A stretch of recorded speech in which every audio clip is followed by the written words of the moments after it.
All right. Welcome back everyone. Kasama po natin ang pinaka-paboritong, pinaka-Tiffany Wald Congressman ng bayan ay talagang laking ribbon, peach ribbon. Kasama po natin si Congressman Percy Sendanya. Salamat ka Percy for joining us. Exciting times, interesting Yes, times. exciting times. Yesterday was a great day for Philippine democracy. At dahil great day for Philippine democracy, hindi ko to bahay, hindi ko to office. At dahil paborito mo ang wall, dumayo talaga ako dito. For you, Richard. Parang ay sana nag-matchy ako. May mga Tiffany ako din. Next time mag-matchy tayo pagdating ko doon, mag-in person tayo. So, okay. Let's lay this out. Bago natin pag-usapan yung retouch ng eyebrows ni Jesus Cordero dahil mukhang excited sila mag-break until see you June. Parang bago natin pag-usapan ng Senate. Let's talk about some running theories about this kasi one version is, well, let's just say the self-serving version na hindi gumana yung peace rally, pero gumana yung rally nyo, basically. Right? Na medyo baka naman napaya ng konti yung ibang kaibigan natin. There's another theory that behind the scenes, there was enough negotiations to make sure, of course, you don't have to confirm nor deny. Now, if it goes up to the Senate, there's not gonna be termination or mumbo jumbo or any way to kill it. Kasi di ba pag namatay yan, 1 year na naman yan. And then there's another version that says, which is kind of Chis Oscatero's version. It's like, weh, papadala mo lang sa amin kasi alam mo, papasara na yung shop namin eh. Tapos So essentially, passing the buck ba ang nangyari dito? Kasi hindi lang 11th hour and 59th minute and 59 second. So yun yung isa. Or, baka Senate is just making, hanash lang ng Senate yan kasi ay nilang patulan yan. Is there a way, first of all, what is your reading hypothesis of this? Of course, you have insider information, but to the degree that you can share, what a hypothesis is closer to reality here on this point? Well, yung sa usapin ng 11th hour, tama din naman, no? So it was transmitted on the last day of session. Pero, medyo maaga nung na-transmit, nakarating sa kanila before 6 p.m. So ano ba naman yung pinasok sa order of business at nag-acknowledge lang ng receipt? Kasi sa order of business sa House at sa Senate, may part doon kung saan ina-acknowledge natin yung receipt ng communication from either the Senate or yung galing naman sa House. Ano ba naman yung tinanggap formally noong plenary, yung ating impeachment article. So yun yung una. Tapos pangalawa, parang may nakikita ko na sabi ni Cheese, hindi siya pwede mag-special session. Tapos sinasabi naman ni BBM, parang kung magre-request si Cheese ng special session, magbibigay siya ng order for a special session. So ano ba talaga kuya? Para siyang chicken and egg. Sa dulo, ang nasabi sa ating rules, yung presidente ang pwede magtawag ng special session. Pero sinasabi ng presidente, gagawin niya yon kapag nag-request ang Senado at sinabi nila na kailangan nila ng special session. So medyo nako-confuse ang lola mo. Actually, kaya ito nakatulog kanina umaga nung pinapakinggan yung press conference. Is it like really that complicated or is cheese just being malasadong cheese? Like yung cheese na pwede maging Danish cheese, pwede maging melty cheese, Kraft cheese. Like yun nga eh. I think he also made it clear and he admitted that iba naman yung session na normal dun sa trial na pwedeng isasagawa ng Senado. So, logistically speaking, I don't know what is he trying to say or was he implying na hindi ko mag-corral etong mga pasaway or mga pro-Duterte na senador and I don't want to risk it and I want to stay alive until June at least. Until Tito Soto or someone else replaces me. Kasi parang may mga double speak na nangyari dyan na I was trying to figure it out eh. Sige, sabihin ko muna, Richard, kung saan ako nanggagaling. Nanggagaling ako sa this is long overdue. Ang tagal na nating hinihintay nito. Final natin ng December, nakaraan ng Pasko, bagong taon, Chinese New Year. Ayan, halos abutin na tayo ng Valentine's Day. Tapos, eto, delay na naman daw to June. Yung sinasabi nila na hindi pwede agad mag-trial, hindi naman sinasabi mag-trial na kayo agad. Ang sinasabi natin, tanggapin nyo yung complaint, mag-adapt na kayo ng rules, ilay nyo na yung schedule. That you can do or that they can do. So, yun yung mga administrative functions na pwede na nilang gawin. ngayon to facilitate eventually yung pagkakaroon ng trial. Kasi kung sisimulan pa nila yung mga admin requirements na yun, pag-resume ng June, abay mauubos talaga ang oras. So what you're saying is that no one is under the illusion that we may be able to get a final judgment from senator judges, let's say before elections or through the election period. But at the very least, at least, dapat i-lay down nila yung procedural foundation for the eventual trial. Kasi kung ganun, parang start from zero ka pa lang ng June, then ang dami ng time ng mga Duterte na naman mag-distract and create other diversions. At saka, para din sabayan yung demand ng taong bayan. Kasi it does not sit well with the public na parang inuupuan yung impeachment articles. Kasi, di ba, eto na yan, nagsalita na ang taong bayan, grabe na yung pagkilos, yun din ang sinasabi ng survey, and then biglang, wala, hindi naman pwedeng ganun. This has to have its logical conclusion the soonest time possible. Kasi it's best for the country kung mabilis matatapos itong impeachment. Makaka-focus yung mga tao sa mga trabaho nila kung nasa amang branch nila ng government at mababawasan na natin yung mga skirmishes. No? So, the sooner na matapos yung impeachment, the process, the better for the nation. But So, disservice talaga yung delay. But is that the case? Kasi knowing the Dutertes, it's not like they're gonna go gently into the night, right? I mean, they're gonna burn down the whole house, I mean, or try to. So, kaya nga yung iba, yung excuse ng ibang senador is that medyo magulo tong usap na to. Like, we just have to accept it's not just gonna be any ordinary kind. Because iba yung kay Corona. Corona was a magistrate. I mean, all due respect to the Chief Justice, but, he didn't have that kind of millions of people fanatically behind and also naturally this is more tense, and with the elections coming in, there's going to be trade-off for some of the senators if they're perceived as being anti-Duterte, and the margins are very thin. You know that you have run Senate races para makapasok sa last 4 or last 5. Sometimes it's a margin of few 100,000, if not at most few million, right? So in that sense, I obviously, yes, you're absolutely right. In theory, gusto matapos na yan para we can move on. But at the same time, you have the special circumstance of this is Duterte's.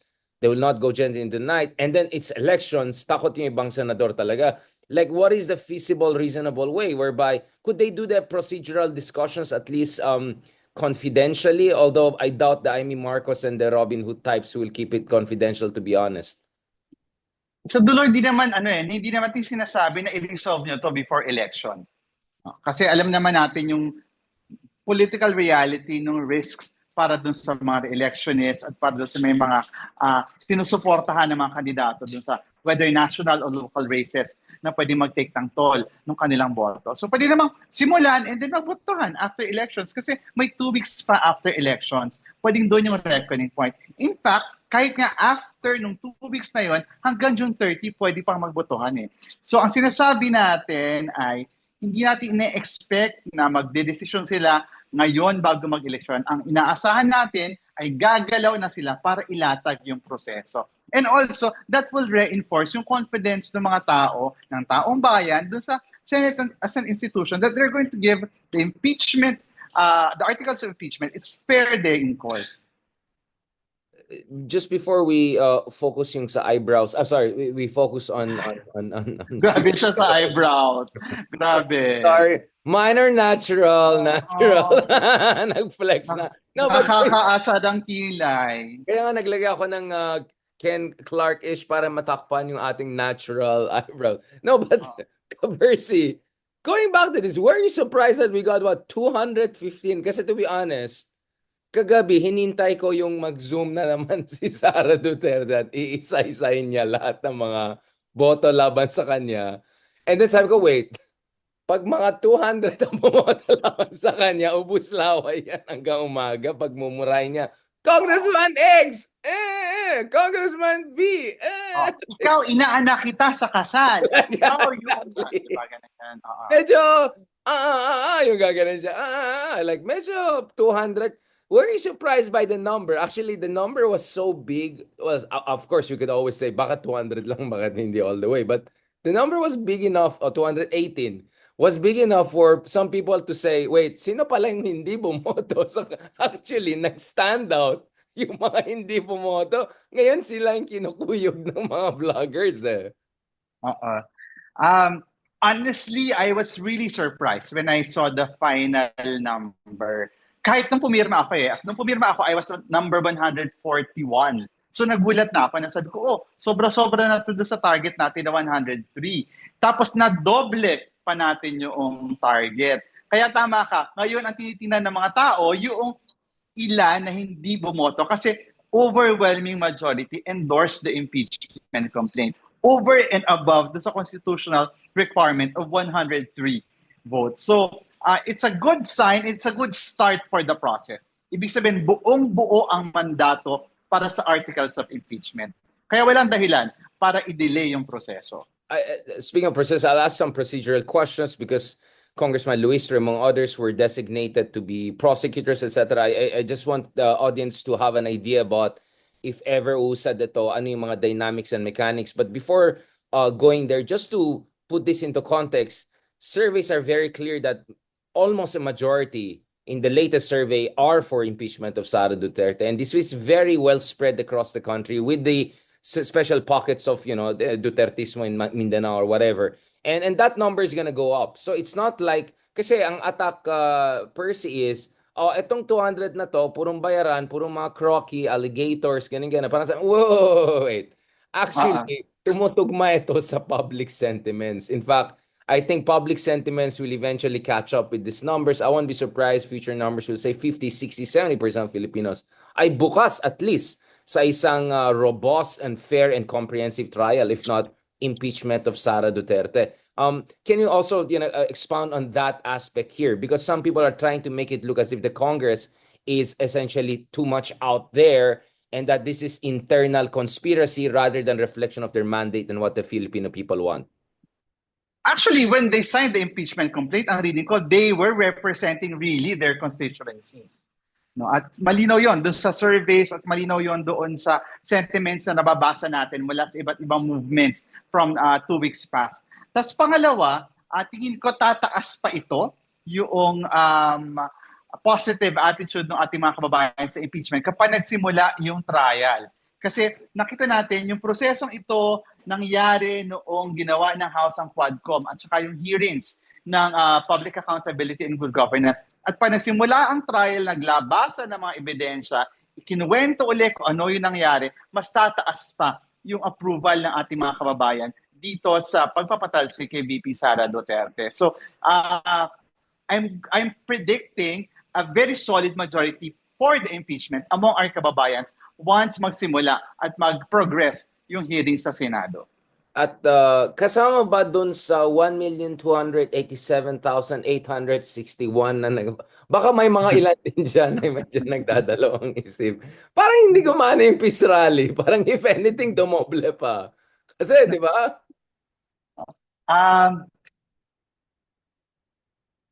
Naalala ko, sino nga sa Duterte siya nagsabi last night na parang because of what happened, parang nire-risk ng mga politicians na magkaroon ng mas malaki na ganong movement again. Pero kasi, ang pinapakita nun ay talaga very sectoral, very specific sa isang segment, yung support base na meron. As opposed to, yung medyo broad-based. Tanong ko lang, wait lang. Si Atras Abante ay umatras or umabante? Kasama ba siya sa signature, si Congressman Abante na umaatras? Hindi ko na-check. Oo, sorry, hindi ko napansin. Kasi, naalala ko biglang Abante ng Abante. Biglang nung Quadcom umatras na. Bakit niyo ako tinetroll? Ako ngayon tumulong kay Digong. Sabi, ayan na naman tayo itong mga congressman. So, kasi there were a couple of races which are quite close, I think. So, again, I'm trying to be fair. I think some of these congressmen have a reason to atras Abante. But that's why the 218 whatever is quite a huge number. That means a lot of congressmen feel very confident that there will be no backlash, whether from the certain religious groups or certain DDS chapter or whatever you want to call it. So in that sense, I feel this is quite a decisive number, isn't it? Yeah. Yeah. Pero alam mo, Richard, medyo risky pa din siya for a lot of those who signed. Hindi ko na lang papangalanan yung mga nakachika ko kahapon. May isa nagsabi sa akin na, Percy, siguraduhin mo naman na sa locality na to, yung mga akbayan, boboto o susuportahan at ikakampanya ako kasi grabe daw yung banat sa kanya. Both from the Duterte at yung religious group doon sa lugar nila. So sabi niya gano'n, I really need your help. Pero itong rep na ito, pumirma siya. Pero Interesting. aware siya doon sa political risk. So tingin ko sa dulo, hindi naman lahat yan ay walang risk sa kanilang political races. Pero yun nga, baka calculated yung risk. Kaya pumirma sila. What actually, I agree with you. Actually, the point namin is we were expecting, siguro kaya yung 1/3 dahil yun yung mga sure. Pero the fact na more than 1/3, almost 2/3 ang bumoto, parang surprising nga ako because for sure dun sa 2/3 na yun, may mga medyo alanganin, medyo nagsiswing state effect. Marami. Exactly. Is there a plan for you, Congressman, to have solidarity with each other and protect each other from all of this, itong mga walang hiyang bayaran na trolls sa mga others? And not even worse, yeah. Ano nga lang, before ako nag-log in sa Zoom, ka-chat ko lang yung party leaders in that particular area ng Akbayan. So, sabi ko sa kanila, si Congressman X nagsabi sa akin na kailangan ng tulong kasi grabe yung backlash dahil sumuporta siya sa atin. So, mukhang kinakailangan mag-consolidate din yung mga sections of the movement, of the population who's supportive of holding VP Sara accountable na medyo tulungan din naman yung mga nag-risk ng kanilang political career sa pagpirma. The same way na sinuportahan natin yung mga private citizen complainants who were brave enough to step up, stand up to file the impeachment complaint. So suportahan din natin itong mga pumirma na nasa mga delikadong races in their localities. Right. Let's just call it the swing states, no? I mean, absolutely. And I think this will be quite interesting because yun talagang weapon ng mga Dutertes, di ba? If they're not in power, they'll make sure they'll deny you power, right? Or they'll try to make sure you get punished either online or offline or in the ballot, among other things. So yung fear factor na yan, pag ma-demolish yan, tapos na sila. Because that's their biggest weapon, really. It's not like competence or intellect, to be honest. But that's a fear factor. May nagsabi na bumoto daw si Abante. At abot pa daw ng 250 pero sabi niya, tama na yan. Wait lang, may patama ba yan ni Mr. Eyebrows? Ay, sorry, ni Cheese na sabi niya, e-signature daw yung iba. Like, ano yung e-signature? Is he questioning the veracity of the votes and all? I mean, that was like weird. Oo. Para sige. Papalampasin ko na lang yung comment. Hindi ako magko-comment Palampasin natin ang comment pero hindi natin papalampasin yung kanyang eyebrows. Per se ang rinig ko, kailangan ng maintenance yan. Kasi ako, alam ko naman, natural. Pero yung mga naglalagay ng tattoo. Alam mo ako nagsabi nun kanina before the start of session, mapapahamak ako nito ngayon. Okay, go. I'm not talking about any specific person. I'm just saying, hindi ba sa pagkaalam natin? Sorry, hindi ko alam yan. Tanong ko si Kasi ang partner ko kasi ay naka-microblade din ang kanyang eyebrows. Tapos may maintenance siya every 6 months na para ma-maintain yung shade. Kasi otherwise, mag-fade din naman siya. Mag-fade yan, yung mga micro intervention. So, kaya ko siya alam kasi someone very close to me, someone I love dearly, ay nakaganyan. Parang alam ko kanya-kanya tayong pangailangan. Parang si Sir Ronald yan. May kilala ako na ganyan. Parang hindi kay Ronald yung pangalan. Hindi naman. Percy. Natural beauty yung sa'yo, of course. With yellow lighting. Very important. At Tiffany background. Very good. Kasi ang daming trolls na ngayon sa TikTok eh. So I'm just trying to keep them on the edge kung ano pang punches are coming in. Now, on a serious note, Percy, what is the procedure here? So the senators, sabihin natin, uusad ito, mamaya may tawag, may usap, biglang gigising siya, okay, I'll do my micro, tattoo, siguro March, pero yan, let's say, tuloy itong procedures for the trial. There are going to be prosecutors also designated from the Congress. Is it going to be a joint prosecution? How is this going to work? Because Congressman Luistro, for instance, was one of those who was designated. Can you tell us the mechanics of this for those who don't understand? How is this trial or procedural dynamics going to take place? So kasama dun sa rules of impeachment hanggang dulo, no? So eventually kung fast track siya, yung 1/3 kung doon naman dumaan sa committee, sufficiency in form and substance, tapos babalik uli ng plenary, magbabotahan uli doon, and then kapag sinabi ng Kongreso na yes, go tayo sa impeachment, impeachment, kinakailangan mag-designate na ng prosecutors. So yesterday, being the last day of session, kasi may iba na nagsasabi, ano ba yan? Minamadali. Naglagay agad ng prosecutors. Abay, dapat lang. Kasi last day of session. At in case na magkaroon ng special session, ready na yung prosecutors mo. So yung ginawang action na yun ng House leadership na magkaroon na. At kasi we have to remember, the prosecutors panel from the House is elected by the plenary. So kinakailangan silang inominate at aprubahan ng plenaryo. So kaya ginawa siya kahapon para dalawang bagay, makapaghanda in the event. Yeah. So, mga dina-download ng mga Shopee products. Ngayon, ito gumagana. Okay, balikan natin to. Again, so ang sinasabi natin kanina is just to make sure, hindi naman nakalatag, I don't want to use that term, naka-ready na yung prosecutorial team ng Congress to move forward para wala na naman delaying tactics later on. So, can you run us through the process like step by step? If again, let's say everything goes right or almost right, what are we gonna look at in the next 2, 3, 4 months until June? Well, yung isang scenario na tinitignan nyo na likely and preferable. Let's just put it that way, yeah. Sige, yung isang scenario na mainam sana masimulan na yung mga procedural and administrative matters as early as now through a special session. Kasi tandaan natin, kapag mayroong impeachment, ang Senate ay nag-a-adapt ng kanyang impeachment rules, no? Maaaring i-adapt nila yung impeachment rules from years back o gumawa ng bago. So, medyo dadaan din sa proseso yan. So, gawin na nila kung kakayanin ngayong panahon na tayo ay in between now and yung resumption ng June 2. Tapos, pangalawa, kung gusto nilang mamili ng kanilang robes, anong kulay at pagpatayin ng robes, gawin na yan ngayon. Kesa pag-resume at saka palang gagawin lahat ng admin concerns. So that's one. Tapos, on the end of the House naman, syempre, i-consolidate na yung ating prosecution panel, yung presentation ng ating evidence. Pero as it is, kung nakita nyo kung gaano kakapal yung articles of impeachment, parang ganito. Ayan, kaya kakapal. Tapos when I was signing it, sabi ko, bakit ang hirap pumirma? Bakit may alsa-alsa?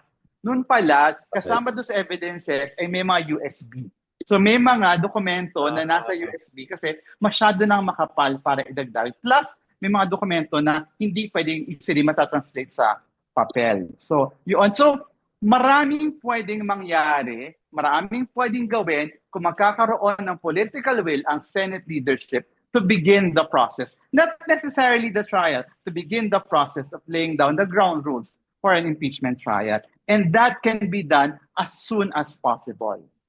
Right. So habang nag-longevity hub and nagpapaayos ng tato, pwede pakinggan, no?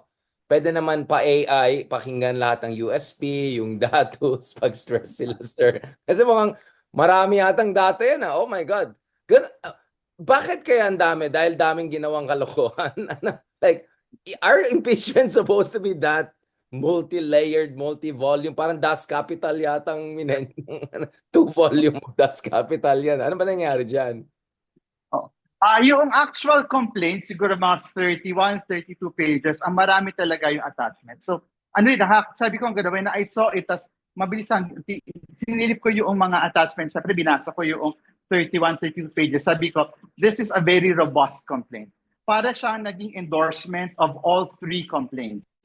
Diba? Yung sa atin, yung pangalawa, at saka yung pangatlo from the religious community. So, para siyang endorsement of all 3, kinonsolidate yung key features niya at lahat ng grounds for impeachment na nabanggit doon sa una, pangalawa at pangatlo nabanggit at sinupplement pa noong output ng mga investigations na ginawa from the Quadcom and the Committee on Good Governance and Public Accountability. So, confident tayo na robust itong impeachment complaint na ito. Confident tayo na substantial siya at substantiated. So, kaya ganun na lang tayo ka-adjit na dapat masimulan na ito. Kasi kinarir, pinaghintay ang taong bayan. So, bigay natin to kasi utang natin sa taong bayan yung bawat araw na lumilipas na hindi nasisimulan ng trial sa Senado. Again, a delay in the impeachment process is a disservice to the nation. So, speaking of that, will the other side also have their defense team? Kasi mukhang very nagpo-position na si I don't know how to explain yung fashion ni Salvador Panelo, but there's Do certain you things want to go there? Let's not go there, please. like, let's not go there It's because a you're rabbit hole. It's a like, rabbit hole, I tell you. Oh. I mean, there's the Ben Stiller Zoolander level na blue steel, pero eto medyo may Oo. scarf pa. Wait, sa, live from Switzerland ba ito? Anyway, confident, will he have a starring role? Kasi habang wala si Harry Roque, aka I will not be surprised kung may starring role siya dito. Oo. oh, Harry won't be around. Oo. Panelo will get all parang sobrang blooming si Panelo ngayon na. Although alam ko hindi mahirap maging blooming si Panelo for hindi na ako nagbabody shame pero but blooming siya in terms of aura, no? Yung parang lumalabas na yung mga scarf, Parang, yung mga ano. parang ano yung, parang may pagkakaiba yung blooming tsaka gloating. Bloating. Wag lang mag-bloating. I'm sure talagang tuwan-tuwa siya na si Harry cannot be around to hold Sarah's hand through this process. It will be Panelo. Sabi nga ni Panelo, she'll be very confident, demure. Diba? Sa parang very, ano siya, she'll respond to all accusations with smile and subtlety and all. So hindi pala mangyayari yung Zoom call natin. How confident are you in Panelo doing his job? From one to Harry Roque, how confident do you think? Like in short, in short, natutuwa ka ba na baka si Panelo kunin nila? Kasi let's be honest, I think between the two of them, Harry mas magaling. No offense. Parang I cannot agree with that assumption. Kaya medyo na-confuse ako dun sa scale eh. Kasi parang pantay lang eh. Oo.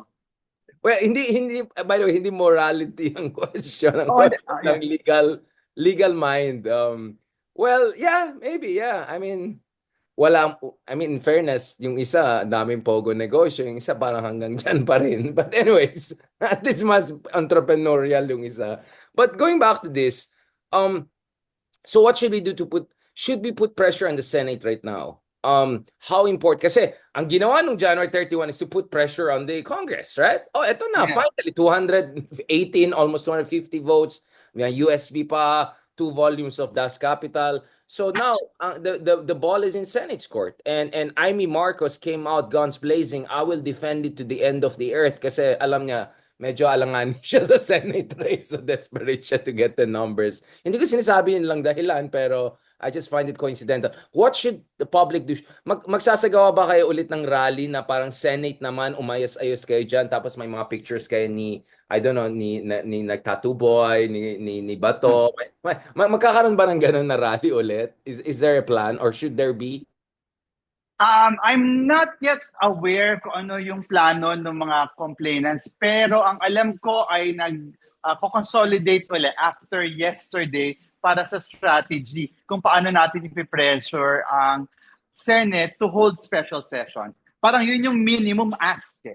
That's our minimum expectation of the Senate to say na they're fulfilling their constitutional mandate at yung kanilang moral obligation to the people. So, sigurado ako, there will be movements to push the Senate to hold special session. Just to be clear, kasi dami nag-attack sa atin, napaka-bias daw tayo, hater daw tayo, inggit tayo. Whenever I hear na inggit kila Duterte, I always ask, anong banda po? Like, I'm having a hard time. Like, Parang okay na ako dito, okay na ako. I'm good na ako. I'll pass. Like, you can have whatever you have there. Just stay there. But anyways, going back to this, what you are asking here is not for them to vote against Sara per se. What you're asking them is to just exercise their constitutional mandate to look at the evidence, weigh the merit, and then vote accordingly, right? This is not about hating the Dutertes. This is about the evidence that's out there, and you have to just do your damn job. Yeah, the call is to give the articles of impeachment its fair day in court kasi confident tayo dun sa merits ng kaso. At ito yung kaso na hindi lang basta confident tayo, alam ng buong bayan kung ano yung ginawa niya, why she should be impeached. So, it will not sit well sa opinyon ng taong bayan kung i-delay talaga ng Senado ang prosesong ito. At habang dinidelay nila, binibigyan pa nila ng opportunity na magpatuloy yung impunity na nangyayari sa ngayon. Again, Sara Duterte is a heartbeat away from the presidency. Wag naman sana, just in case of emergency, di ba, you robbed the people of the opportunity to have a leader na totoong tutugon sa pangailangan nila at hindi aabusuhin yung kanyang pwesto. So I hope that the Senate would look at this impeachment complaint or will treat this impeachment complaint with that sense of urgency. We are talking about a person who is a heartbeat away from the presidency. What could be more urgent than that? I mean, kawawa naman si BBM, protect BBM. At saka, this is what I'm saying. Caption this passion. parang, parang I look forward to the upcoming trial. At saka, magkakaroon ba tayo ng mga ganyatong mga tarpaulin sa susunod na Senate? Baka mas ipa-red carpet kaya? Okay, ito na, last part na tayo. This is what I call the Ronald Llamas part of the discussion. Actually, si Ronald Llamas ready na siya to go tonight. And I said, nah, I'll pass. Maybe tomorrow. I'll talk muna to ka first. Baka damdamin niya yan. Baka damdamin niya. Tapos parang I'll pass. pinili mo yung bakla over him. Naku, dadamdamin niya yan. Oh my God, let's not go there. Let's not go there. Nagkaroon kami ng Pinili mo yung Becky over Ronald Llamas. nagkaroon Grabe. kami ng DEI training ni Walden at saka ni Ronald kasi nag-part 2 kami ng Marcos and Marxism. Sabi ko, whoa! Like, kasi si Walden may sinabi niya, tuwang-tuwa yung mga estudyante sa ano ko, sa mga books ko daw, nung mga tinuturo sa New York. Lalong-lalo na yung mga, and then suddenly I stop Walden, like, no, let's not go there. Like, okay, hindi ko sinabi may sasabihin si Walden, but At part ba nung DI lesson nyo, yung pagpili mo sa akin over Ronald? oh, hindi naman. The choice was between you and Franz Castro. No, just kidding. I'm gonna have Mom Castro again on this. Hey, speaking of this is a perfect segue to the next part. Kasi, syempre, nakita tayo nung isang araw na lumalabas yung larynx mo sa kakasigaw ng anong petsa na, impeach, tapos umulan bigla sa sobrang nyo. Tapos hindi ko maintindihan, rock concert ba ito? May salbakuta, may mga nagkagayan-gayan. And then, yung Makabayan Block, in fairness, medyo consistent din yung messaging nila. Sara, impeach, panawagan ng tao, yung mga pusit games, ganyan. Pero yung isang, yung isang pinuntahan ko doon sa kabila lang, parang medyo iba yung init ng hangin, resign all, medyo may mga SMNI, may mga konting mga generals na digong, and then yung ibang kaibigan natin na Dilaw ay masyadong attack mode lang kay BBM, parang sabog daw, parang resign all, saan tayo papunta, RevGov, di ba? Medyo ano ako doon. Binabasa ko nga yung phenomenon na yon. It's talagang organic yung movement. Kasi plural Oo. Di ba? Organic talaga siya kasi ang daming bulaklak, ang daming flowers that bloom. Pero sa dulo, yun. Because it's organic, kita mo talaga yung puwersa na hindi ito dahil nautusan lang mula sa isang grupo. Na hindi ito dahil ni-require lang ng isang grupo. Ito talaga yung bugso ng damdamin ng taong bayan. Speaking of bugso ng damdamin ng bayan, yung ating mga ka-DDS na kaibigan, siguro dahil 500 lang daw binigay doon sa kabila. Ginawa na ng issue daw, may 1K daw na hindi binayaran. Di ba may 24 oras pa daw na news? Can you just clarify na hindi hakot? Like, what is the difference between your rally and Maisog rally, let's say, in terms of organic? Oo. Una, sa mahabang panahon, yung akbayan at yung ating mga movements, halimbawa ito man ay mob, rallies, or pickets, nagko-contribute iba't ibang sektor, mga kabataan, mga manggagawa, yung ating mga NGOs tumutulong para sa transportation ng ating mga minomobilize. So talagang effort ito ng community. Kasi that's the only way that people will have ownership of the cause or the issue. So, at hindi na rin ako masusurprise kung ganun ang practice ng mga DDS. Kaya ibinabaling nila sa atin yung ganyan nilang ginagawa. In projection. You mean projection? Oo, pinoproject nila sa atin yung ganun nilang ginagawa. So once and for all, sabihin na natin, hindi totoo yan kasi sa mahabang panahon, alam natin yung record ng progressives kapag nagmo-mobilize. At ang maganda pa sa mga yan, pag in-interview mo, lahat sila, kabisado yung issue, bibigyan ka ng ED. Kasi nga may ownership sila doon sa laban. Right. Parang ang bait mo ka, Pers. I was expecting you to say na hindi. I mean, we want a grand coalition and everything like that. What Parang is your sinabihan kasi ako that as a member of the House of Representatives, I should be a bit more parliamentary. So this is the parliamentary person. So imagine kung hindi pa ako parliamentary noong lagay na yan. parang hindi ako convinced, but sige na. Um, what do you think I mean, Kiko is now more or less within the range. Ma'am Lenny has come all out in support of BAM, parang Bawi time. The party list competition seems competitive, but not too much uphill battle. Of course, Kapersi, you're running also in the upcoming elections under a party list. What is your diagnostics and what do you think ang mga magandang trend lines at saka yung mga bagay-bagay na people have to build up on in terms of voluntarism, in terms of messaging, from your understanding as a former campaign manager? Ayan. So, ang dami kinakaharap na issue ng ating bansa, ang dami nating kinikulusan na issue. Nasa gitna tayo ng isang impeachment process, pero wag nating kalilimutan, kampanya na rin next week. So, we're going to do this all at the same time. While meron tayong victory yesterday, we have to be very vigilant to ensure that that victory will translate into actually holding Sara Duterte accountable for her abuses. And we're doing that while we're campaigning. So talk about multitasking. Pero sa dulo, dapat tiyakin natin na makakabalik sa Kongreso yung mga inaasahan natin magsa-champion ng people's interest. Ganon din, makakapagdagdag tayo ng opposition forces, genuine opposition forces sa Senado. Kasi nakita natin na kapag mag-isa si Risa doon, mas mahihirapan si Risa na dalhin yung progressive cause, dalhin yung laban natin. So, kailangan ng kasama ni Senator Risa in the Senate. Tama ka, maganda yung initial wave nung nakikita natin na trend na si Kiko is now in the winning circle, malapit na si Senator Bam. So ibig sabihin, maaari pang makapag-consolidate ng forces ang mga progressives at yung opposition towards ensuring that we will have at least 3 genuine opposition senators come 2025. Yung sa party list, mahalaga, no? Kasi alam naman natin, hindi lahat ng tumatakbo sa party list nagre-represent sa marginalized. Matagal na natin alam na bastardized na yung system. So we need to ensure na yung mga party list representatives... Excuse me. So kung kami mga vloggers ay gagawa ka ng party list namin, are you saying that it's not genuine and...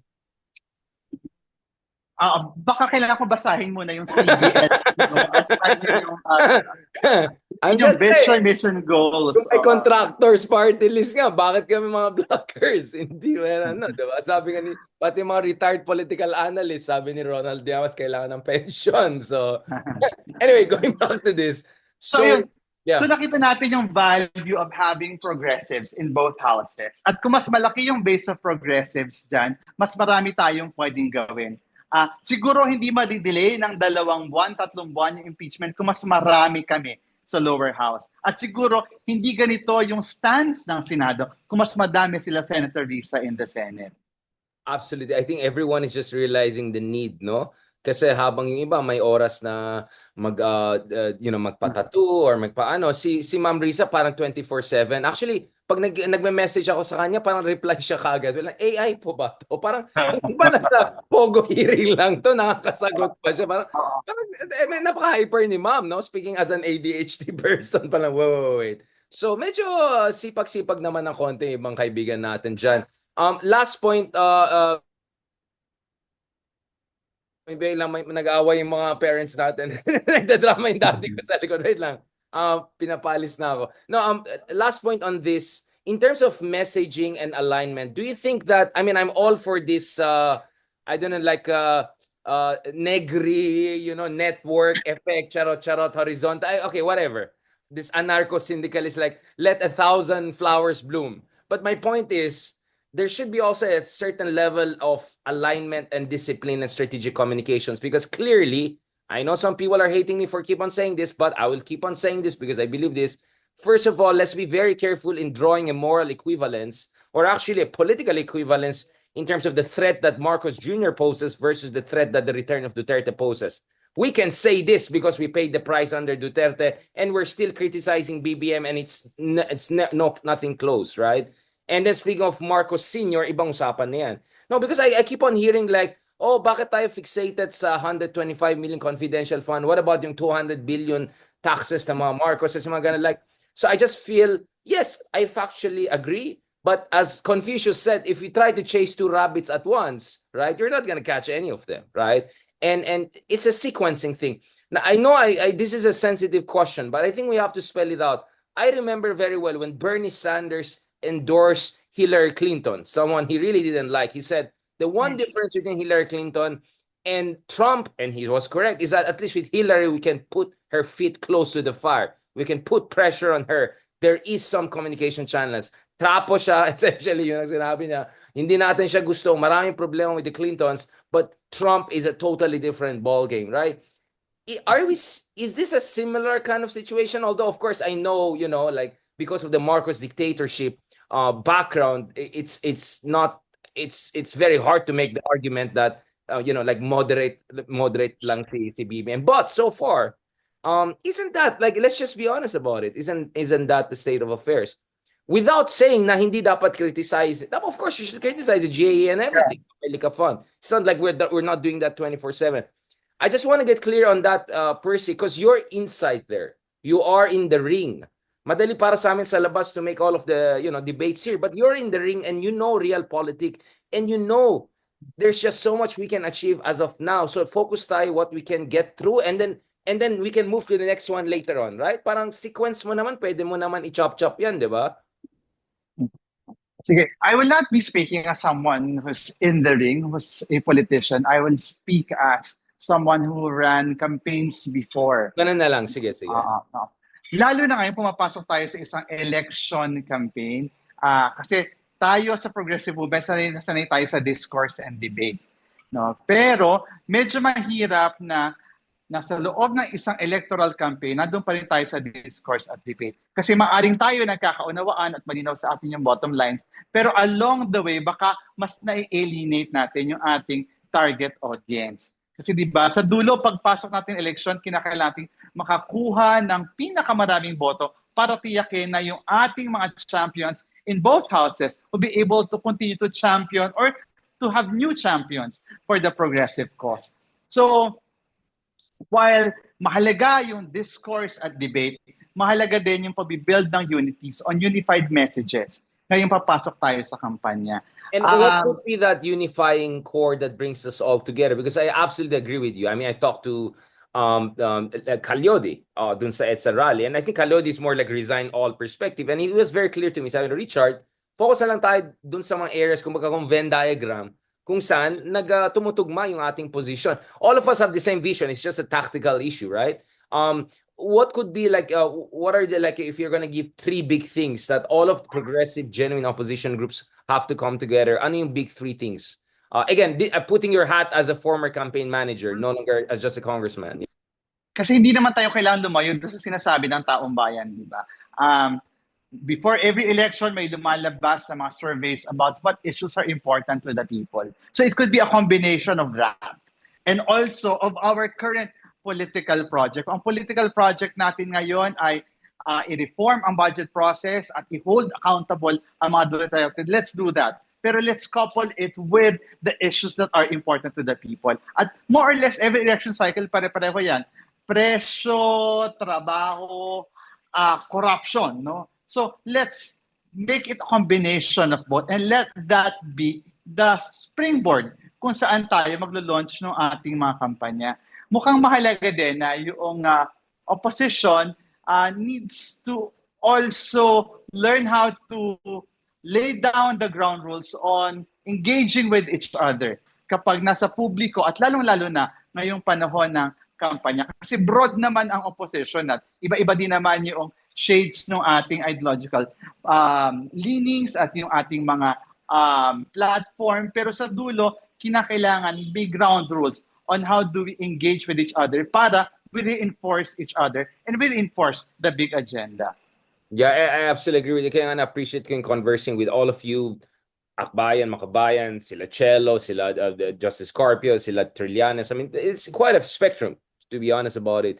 And I really appreciate it. And I appreciate your subtle way of saying, Richard, wag ka na maghanash. Mag-election na, wag ka manggugulo. Focus muna tayo. I got your message. Like, Kasi ilang araw na lang kampanya na I'm a eh. subtle person. It doesn't look like it, but I get the message. And yeah, definitely. For me, simple lang yan. Ang labanan lang naman talaga dito is Team China versus Team Philippines, right? I think very clear sin yung Team China dito sa darating na election. So all of us, we may have different shades of ideological and tactical orientation, but lahat tayo ay pro-West Philippine Sea, pro-national integrity, and pro-democracy, constitutional democracy. I think that's what all of us Yeah. share. Even yung mga resign all, I think ganun din naman sila in fairness yung mga kaibigan natin. So I think if we can focus on that big picture, then we can have a good starting point. Maraming salamat, Congressman Percy, for putting aside your time, your beauty sleep time. Ano ba? Meron And ba? the wall. And Yeah, the with the wall. wall and the peach. Bakit peach ribbon? Anong ano niyan?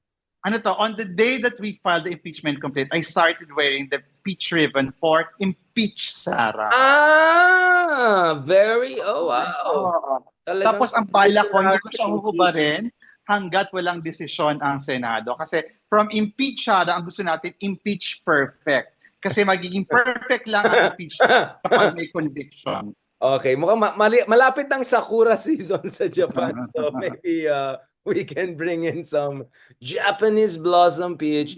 Thank you very much, Congressman Percy, the greatest congressman, joining us here live. Thank you, Richard. At natuwa ako that we ended the show with another eyebrow reveal. Okay, so this is natural, 100%. You can do DNA test talaga. Natural yan. But thank you for informing me. In fairness, na kailangan pala na every 3 months may maintenance. So Six. 6 months. So my sympathies for our friends in the Senate to have their beauty priorities. Salamat and talk to you soon, Congressman. Hopefully in person. I know you're going to be very busy for elections, but I hope to catch you guys all from Akbayan, among other yung tinatawag natin na change makers. Itong mga progressive candidates sa darating ng elections. So sorry na lang sa mga SMNI candidates and DDS candidates. But they're At Team China candidates. Kasi di ba meron mga West Philippine Sea deniers, ganyan. Pero hindi naman. Ang sinabi lang naman na itago natin sa pangalan na Mark Oleta. Ang sinabi lang naman niya, wala yan sa mapa ng mundo. Pero wala rin sa mapa ng mundo yung 11 dash line, wala rin sa mga... Pero hindi niya minention ng mga yan. Yun yung medyo tricky sa akin. Maraming salamat, Percy, Perfect Peach, Sandania. May we see more of your peachness. And parang gano'n ng Tiffany and Peach and all. Sorry, it's just this fashion Escudero vibes. Thank you so much. And Maraming salamat. magalit talaga si Ronald. So, ba't ako walang ganyan? Mga fashion talks, eyebrow talks. Wag na lang, pare. Salamat. God bless.